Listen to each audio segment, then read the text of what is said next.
Hi friends, നിങ്ങൾക്ക് ഈ സ്ഥലം കാണുമ്പോൾ തന്നെ മനസ്സിലാകും ഞാൻ എവിടെയാണെന്ന്. ഇത് RS സ്റ്റീൽസിൻ്റെ സ്ഥാപനമാണ്. ഞാൻ ഇന്ന് ഇവിടെ വരാൻ കുറേ പ്രത്യേക കാരണങ്ങളുണ്ട്. അതിൽ ഒന്ന് ഓണമാണ്. ഹാപ്പി ഓണം എല്ലാവർക്കും. പിന്നെ എനിക്ക് വർഷങ്ങളായിട്ട് അറിയുന്ന ഫ്രണ്ട്സാണ്. ഇവർ ഈ സ്ഥാപനം തുടങ്ങിയിട്ട് ഇന്ന് 15 years ആയി.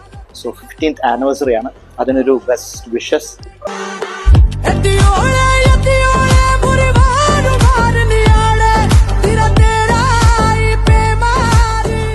സ്റ്റെയിൻലെസ് സ്റ്റീലിന്റെ മേഖലയിൽ നിങ്ങൾക്ക് വിശ്വാസവും